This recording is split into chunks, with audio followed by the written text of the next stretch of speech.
This is a very special opportunity for me to welcome you to the Milwaukee Jewish Archives Oral History Project. And this is an opportunity for me to gain some more insight into the Twerski history. So that's always a nice occasion for me. We decided that what we would like to do in this particular session is to talk about your first impressions of Milwaukee when you came. And I remember that you said it was in 1928. Yes. And what time of the year, Rebbetzin? I came here after Shavuos. I came to New York before Pesach, and after Shavuos I came to Milwaukee. I remember you telling me that the rabbi had actually come a year earlier. Yeah. And he came from where? From Belgium. From Belgium. And he came to New York. Yeah. And what was he doing that year while you were still waiting? He was working to get the affidavit so I should be able to come. And he had to go to Canada. I can't remember where in Canada. And he'd get all the papers for me to come. The affidavits he had for me. And he was busy. He was studying. Besides everything else, he never stopped learning. I know that this was during a period in American history where the immigration was already slowing down. So that might be the reason he had to go to Canada. I don't know. So it was a year, and you told me that you were originally in Krakow, and then together with him you went to Antwerp? Yeah, well, see, the rabbi didn't have a passport. He was Russian, and he had a Nansen passport. That was some kind of an international. And the Poles they didn't want to have any Russian people. So my father-in-law had to go.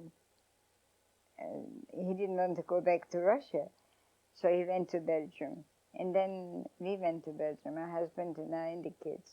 And by that time you had 2 children, right? Yeah. Shloima? Shloima was 3.5, and Mottel was just a year and some months, not even. When I left Krakow, Mottel was about 10 months old. And I remember you telling me by this time Krakow was in Austria, right? Yeah. So when I was born, it was Austria. And then it became... And then after Wilson gave the 14 points, so he divided, everybody got their own. The Poles got Poland, the Czechs got Czechoslovakia, the Hungarians got back their Hungary, but they were not ready to rule. But I told you that in England, that time they had Lord George, who was a politician first class, and in France they had Poincaré and Clemenceau, and they made jokes out of, who is that professor that wants to understand? He said he should have stayed being a professor because those people were not ready to rule the countries. I remember, so this is why you have German, right? One of your languages is German because of spending the time in Austria. Yeah, well, we lived 4 years before I was married. I lived with my parents 4 years in Vienna. And in Vienna I learned the language. So you have Yiddish, German. I remember German because we talked that when I was struggling to read Hermann Hesse in English, you had been reading it in German. Yeah. And I read all English writers, like Shakespeare. I didn't read it in English, but I read it in German. Very nice. So you came in 28, and by that time the rabbi had made a decision not to stay in New York. No, he didn't like New York. He said New York is a very materialistic, and it's a destructive life in New York. He wanted a quiet. But first he wanted to come to Chicago, because there were a shul, they called it the Narodische Shul. There were about 2,000 members, And most of them, they knew the rabbi's father and our grandfather. You know, the rabbi's grandfather was my great-grandfather. Right. I remember that you told me that your great grandmother was the rabbi's grandmother. Yeah. Yes. Because my grandmother and my father-in-law were sister and brother. Right. So you were going to go to Chicago, and then he decided that he wouldn't stay in Chicago. No, there was a cousin of his that lived in Chicago. He was a Makarover Rebbe, and he felt this Sugas Gvil. He didn't want to massacre Gvil. Right. He didn't want to. He didn't want to interfere. To be there and interfere with anything he was doing. So he came up to look in Milwaukee, and he interviewed and became the rabbi at Congregation Anshe Sfard. Yeah. And you said at that time, where was the synagogue? 11th in Garfield. Right. I want to back up for just a second. You told me that you went from Antwerp to Southampton, and also that because you came first class from Europe, you didn't have to go through Ellis Island. No, I didn't. No. What were your expectations before you got here of what America would be like? I didn't have a real picture out of America, but I know that in normal times we would never go into America because it was a few people that came from our city came back in the pre-war time. I remember it was a few girls that came back and they said, if you want to keep Shabbos, don't go to America. I had heard that expression once, that somebody came back and said, America's treif. Most of them. So you came really because that there was no alternative but to go. You could have stayed in Belgium, but my mother-in-law passed away and my father-in-law thought about going to Israel. He went then, after this he went to Israel, and then he came from Israel because we lived already in Milwaukee. He came to Milwaukee. I remember that the rabbi had a brother who had gone to Israel much earlier? Or? Two brothers. Two brothers. Because I met your sister-in-law once when I went. Yeah, she lived alive. in London. So now you came to Milwaukee, 1928, and where did you live at that time? The first, we lived in 17 in Lloyd. Which was a part of the Jewish neighborhood at that time? Most Jewish people, most Orthodox people lived around there. Mm-hmm. And it was a convenient neighborhood? Well, it was not bad. We didn't hear that time from so much robberies and as we hear now, and it was a more normal way of life. Mm-hmm. Was it a mixed neighborhood, or it was mostly a Jewish neighborhood? Mostly Jewish. Right. And the congregation that you had, it was what size congregation was it? It was a nice sized congregation. They had downstairs was for men in a balcony. Up there we had to go the stairs, but it was beautiful. It was carpeting and the stairs, and you have to go up to the balcony and you heard very good the prayers. Mm-hmm. And what kind of impression did you have at first of the congregation, of the? I know they were different than the people I know in the old country, but they were nice people, very nice. And that generation basically were also born in the old country and came Most here. Most of them, yeah. Right. Well, they had young kids that were born here already, but the grown-ups are mostly. When we were talking about today, one of the things that was interesting to me was that you talked about the generation gap. We think that the concept of a generation gap is modern, but you said that in 1928 there was a tremendous generation gap between the parents and the children. How would you describe it? Well, the children didn't know what it means, Jewishness.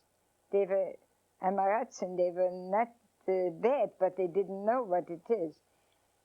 And they knew that their fathers mostly didn't want to work Shabbos, so they had to become peddlers.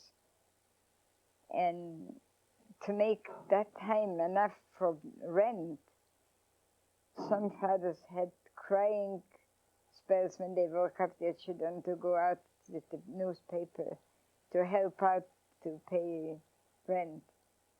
They cried, they woke them up Shabbos to go out with the papers. It was a very hard time to see what was going on. And there were no community institutions at that time where the children could go to school. Now, the literature Shila and Tetonia had Talmud Torah, but they only had a half an hour a day because most of those children came from public school to the Talmud Torah. And when a child is from 8 o'clock in the morning to 3:30 in public school, he is tired. How much could he learn? So even in 1928, we had a problem where the afternoon Hebrew schools were not effective. They couldn't do better than they did, even if they had good teachers. But if a child has only a half an hour of learning after being in school all morning. So there was already this tremendous separation between the first generation born in America. They couldn't give the children what they should have been able to give them. They didn't have the praise. We had a private teacher to our children when they came. And thank God they learned very good what the teacher was, but it wasn't like a school though. I understand that at that particular time, several private teachers had like storefronts where they had schools. I always heard the name Rabbi Garfinkel. Was he around in those days? Yeah, he was having a school, but they didn't get much out of that. You also told me there was an arbiter ring school. That was on 9th Street. They used to know Jewish, but not Hebrew. Right. They learned Yiddish. They learned Yiddish, but not Hebrew. And the arbiter ring was more a political than a religious. It was a little bit on the left side. It was a little bit more socialist, but not communist. At that time, they were afraid of communism, but they were socialists. And they wanted their children to know something, and they taught them Yiddish. And what was life like in the Jewish community, in that Jewish community? Was it a vibrant life? They didn't have so many meetings that they have now. Things were done more natural. Like they came from old country. They couldn't recreate another. They lived mostly like they were used to live in old country. But for the children, they had to send them to public school. So I remember that when I sent my children to public school, the principal was, I should have remembered his name. And they asked him if they can wear the yarmulkes. He let them have it. I remember those wonderful pictures of Rabbi Michal and Aaron. Was that a Garfield school? That was on Lloyd Street School. On Lloyd Street School. But I remember them in sailor suits. It must have been dress-up day at the school. You came to Milwaukee. What kind of facility did you have in English when you came? I didn't know a word English when I came. I had to go to school every day to be able to become a citizen. Right. And where did you study? It was some kind of I can't remember the street, but it was like a market, and there was a school around there. So that was part of the public school system? Yeah, but we had it after the children left. I see. So, and you also went to Lapham Park? Yeah, that was the school. Oh, the school was in Lapham Park. I said, because a lot of Jewish people went to the Abraham Lincoln House to learn English. I don't know whether they called it the Abraham Lincoln House, but it was a school to learn English and also to make people be able to get citizens. And so, just in the regular Jewish community, you could have existed only on Yiddish, right? Most people spoke Yiddish. Even the young people could still speak Yiddish. And how venturesome were you? Did you leave that community in the beginning years? Did you do all of your living within that community, or you went outside? No, we lived with that community. There was no outside. That community was people that came from old country. They came much before us. And they were a little bit Americanized, but they were Shomer Shabbos. And I think there was no question if you can't eat in any house, it was kosher. Mm-hmm. What community institutions were there? You had the first child born in America was Shia, right? Yeah. And Shia was born where? In what hospital? Mount Sinai. In Mount Sinai. When he graduated, he became intern in Mount Sinai Hospital. That was nice. That was the Mount Sinai that was in generally the same area as it is now? Yeah, 12th in state. Mm-hmm.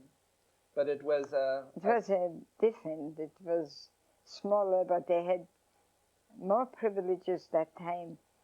Now, when you come into Mount Sinai Hospital, they don't give you a box with toothpaste and toothbrushes and combs and everything. They don't give it. That time, they were very, I think it was paid by the government. I don't know how, but they supplied everybody with whatever they needed. Uh-huh. And what other institutions? I know that the sheltering home had a place, right? On 16th Street, yeah. Most of the young guys that came were really beggars, boys that parents didn't want to have them home, and they started to go out, and they went from city to city. We even had once a tragedy. It was an old person came in from Taiman, a Yemenite, an old man, and he had a few dollars, and one of those, I don't know if I should call him a name, but they were really not brought up right. He took the money away from that Yemenite, and he put a knife in his... right in the Jewish sheltering home. And there was probably in these years, because of the Depression, people that were just wandering from city to city. Yeah, well, it was some people probably that didn't know how to live different. We sometimes forget that those people were also part of the Jewish community. Well, we were not very happy the way they are, but we couldn't make them different. It had to take time. They should come to themselves. Now, this was before there was a large organized community. So how did the sheltering home exist in those days? Well, everybody was belonging, almost everybody was belonging to the sheltering home, because they knew if they didn't have place for people, for strangers, it must be a place where they should be able. So they usually the ones that managed the house, the sheltering house, were nice people. There was actually somebody who lived there? Yeah. And managed the house? Yeah. It was a very fine couple, Mr. and Mrs. Stern. They came from Budapest, and in Budapest they were wealthy people. But after, she was always crying that she said she never knew that she will be able to come to a state where she will be able to cook and serve to people that are so strange to her. Was a big come down for her. She was a very intelligent person.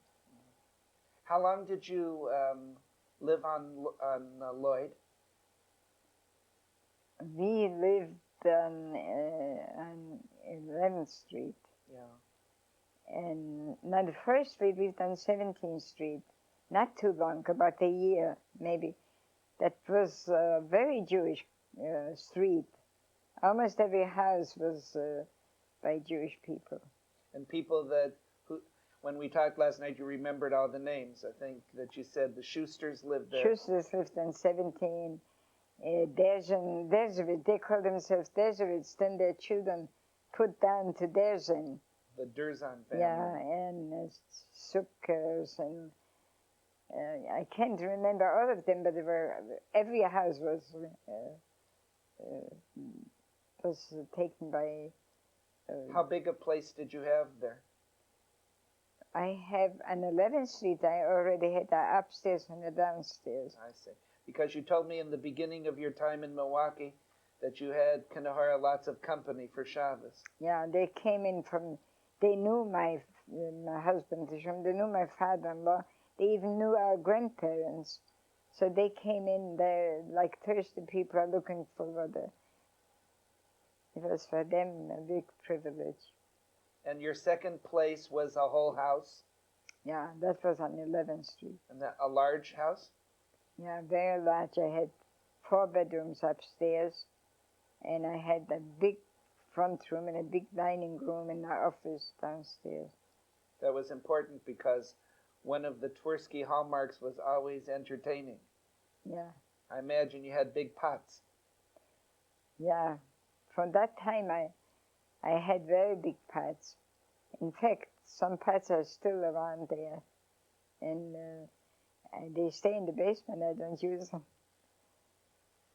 And how long did the rabbi stay with Anshe Svard? It was, I think maybe I never told you about that. There were 2 brothers, both were lawyers. I have to remember their names. Anyway, there was a man coming in from New York, and it was Shana Rabbah. So after every year, you know, where they go around with the Torahs, the first was Torah Shana Rabbah. After that, he blows shofar. The rabbi, my husband, didn't know about it. That was some kind from West Galician. That was some other kind of minhag. Yeah. And those 2 lawyers said, oh, this rabbi is going to bring in so many different things that we have to get rid of him. But my husband didn't think that they are mean people. He thought that they are afraid of new things that they never had. And he never had it in Russia. That was a mimic from West Galician. But those lawyers were very upset. But they never, my husband didn't react to them like enemies. He was very close to them. And then they apologized so many times, and they came every time, and they were really friends. So he left Anshe Svard as a result of that difference. And it was a few things. The younger people didn't need much of a shul altogether. And the older ones wanted to have more private. It didn't, I'll tell you one thing, that if they made appeal, they took money on it. And that was very hard for us. Yeah, if they would say they donate money, but they would bring it after Yontif, but they collected them. They collected money right in the shul. Somebody told me, Rebbetzin, that one of the things that they wanted was to have a rabbi that could speak in English. They didn't know much English themselves. Oh. That was not the problem. So that wasn't an attraction. No. So at that time, then you had a shtibel after Anshe Svard. Was that right in your house, or it was in a separate building? No, it wasn't the same house, but it was the downstairs was all taken by, but the rabbi's office was left. But there was a big dining room, a big front room, and they're all taken by. I saw a picture of a banquet in that house, and it looked like it was very large. It was. I don't know if the banquet was in our house. I think it was. They rented the literature show. I see. I was trying to figure out how you could have ever gotten that many people. No. Oh, it was a few hundred people. I have a picture of them. They told me that it was in the show, so I just assumed that they had some kind of banquet facility. And what families from Milwaukee were in that original shtibel? Mostly the ones that wanted something more, something better, something. And you remember my husband. Certainly. He had a lot to give of himself. He was so interested, not only in the religious way, but he was interested if they have what they need, if they need help, if they need advice. He loved people, and people loved him too. Was Abe Rubenstein was part of that original group? Abe Rubenstein. I'm just thinking of the people that I see in the pictures. Well, he was a friend. He came in, no, yet when we were in the Spadishishur. Were any of these people in Milwaukee, landslide of the Rebbe's from Russia? Were there families from around Hornersteipel? There were a lot of families that lived in Kiev, and they lived in other cities, but they all came to Hornersteipel, to our grandfather, because he was a very great man, and they had very much advice from him, and they believed whatever he blessed them, they came true. They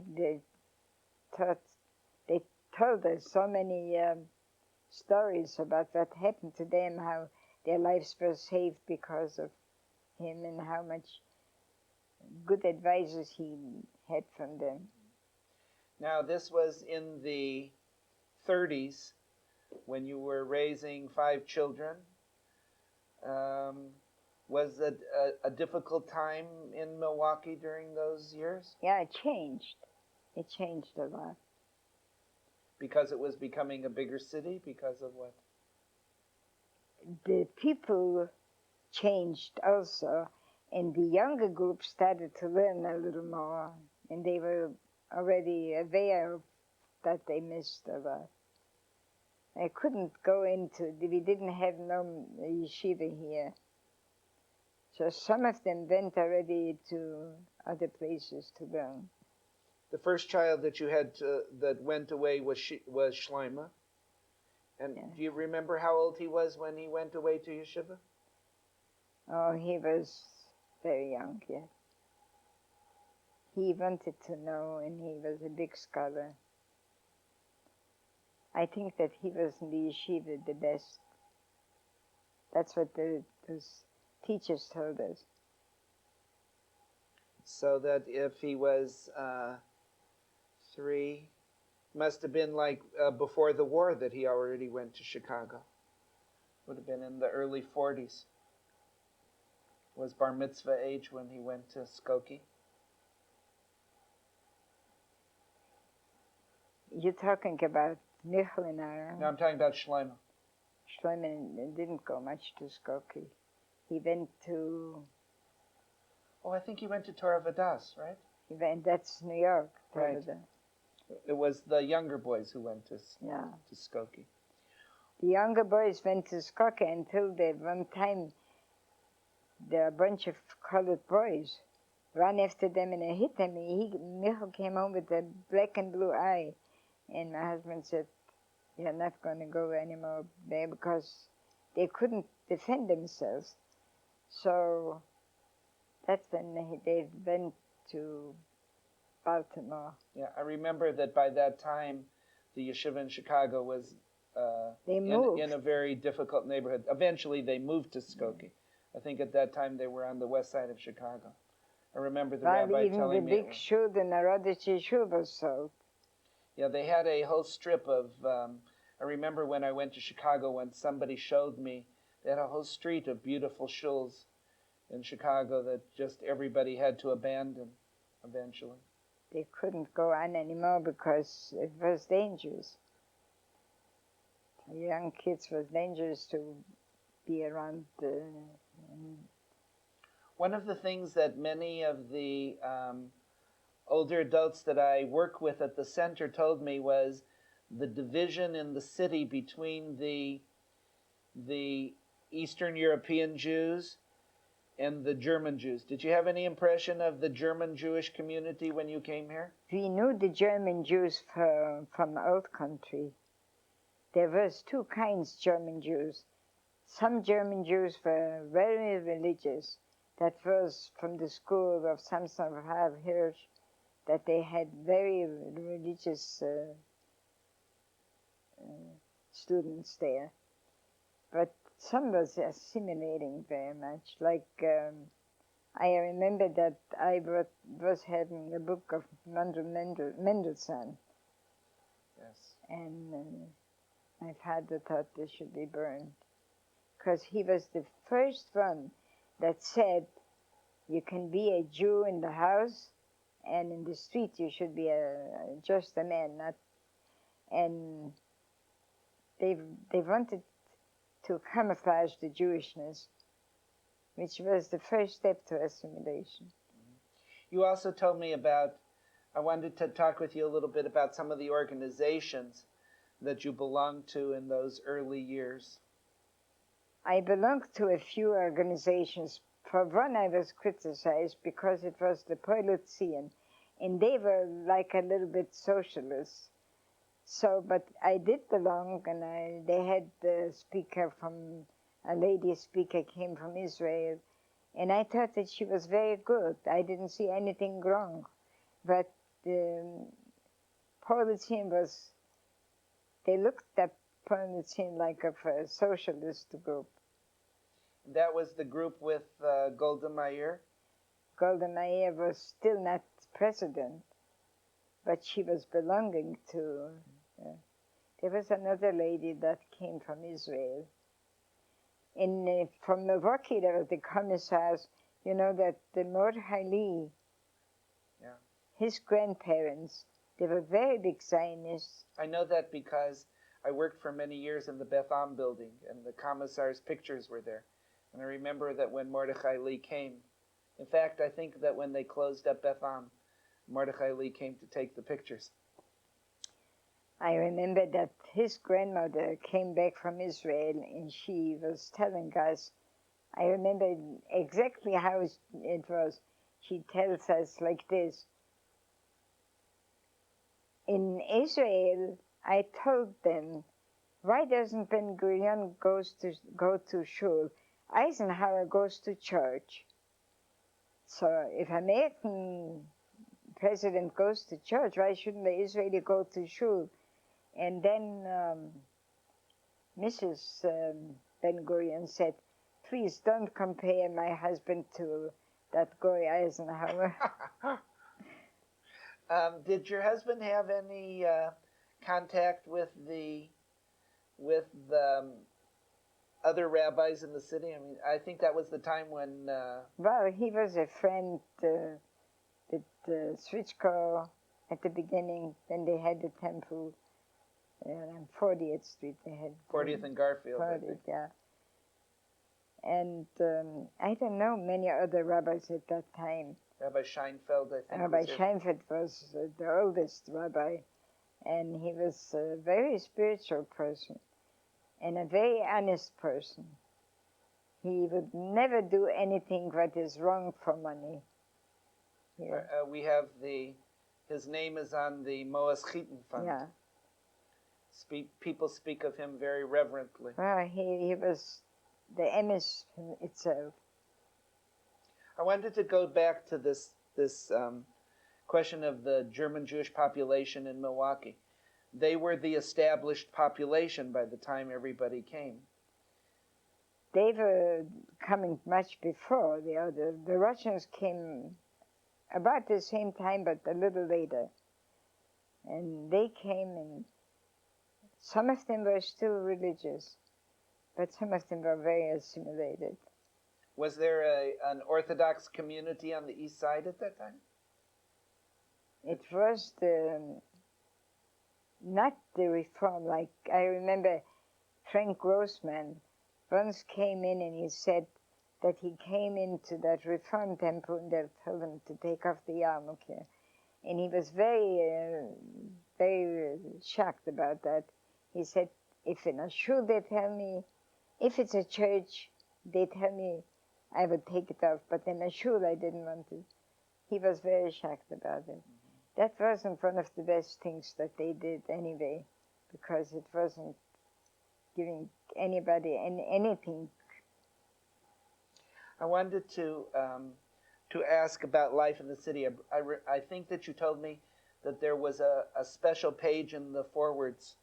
Yeah, Zibelman was the one. He also spoke on the radio. So he had a radio program.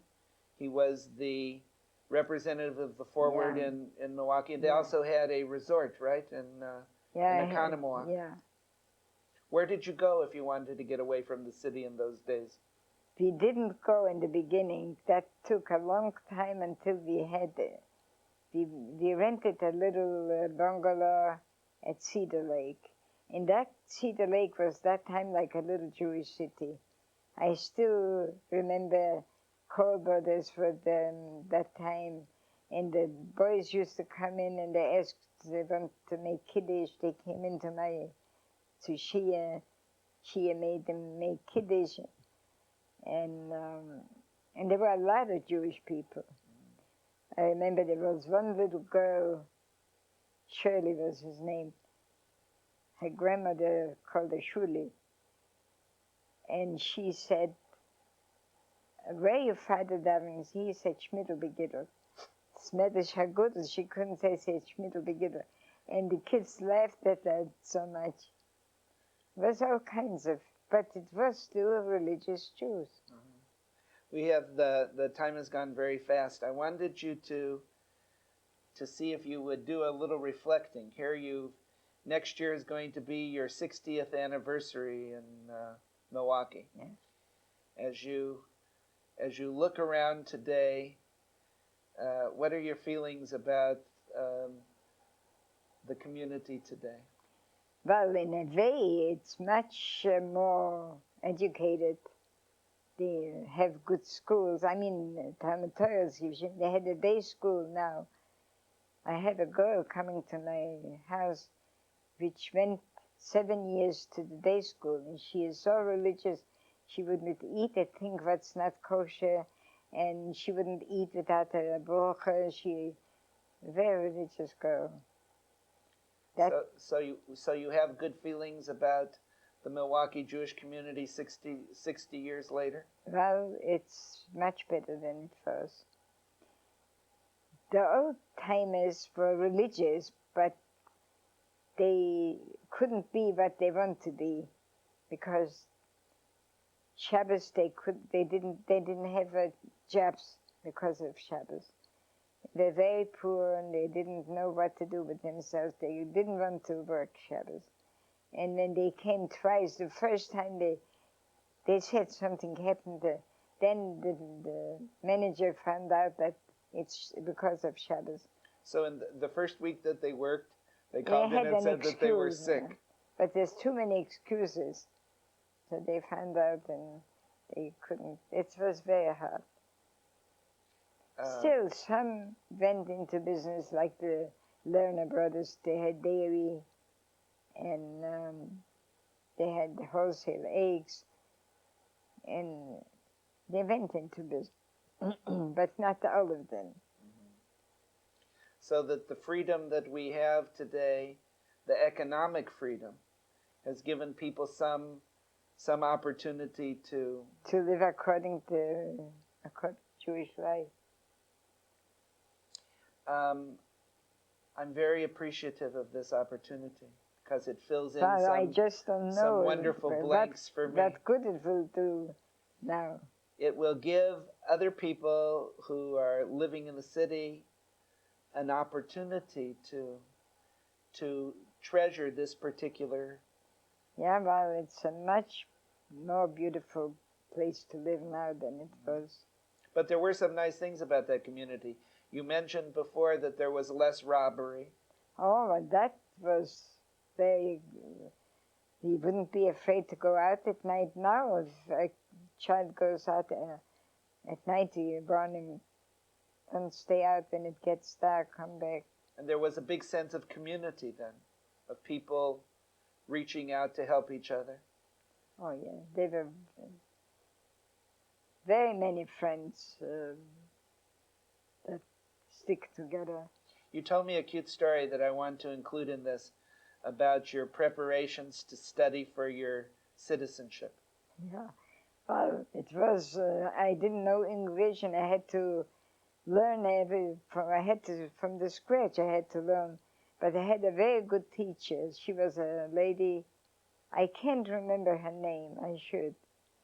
But she was very nice. She taught us about citizenship and she taught us about the government, how many congressmen you have to have in the Senate. But the young people, they gave a lot of things to know. And also, we had to know poet and remember one poem from a certain poet. So who was your poet? I think Longfellow. And what was your poem? The poet, if I don't remember it, by my little boy, Motti was a little boy, he listened to me because I had to know it by heart. Tell me not in mournful numbers, life is but an empty dream, for the soul is dead that slumbers. Life is not what it seems. Life is real, life is earned, and the grave is not its goal. From dust comes to dust returns, was not spoken for the soul. I'm sure Longfellow would have been very happy that his poem was part of your citizenship preparation. Yeah, I had to know it. So who listened to me? Motti listened to me every day, and he remembers it. Very nice. I want to thank you for myself and for the Milwaukee Jewish Archives for this conversation. If it will do anybody any good, it's all right. Thank you, Rebbetzin. Okay, now we have to go back. You know that girl will have to leave. You have to re-engage with your life and getting ready for Yontif. With God's help, we should only have a good year. Oh, we wish that from the depth of our heart that this year should bring a lot of good things for Jewish people. Good. Thank you.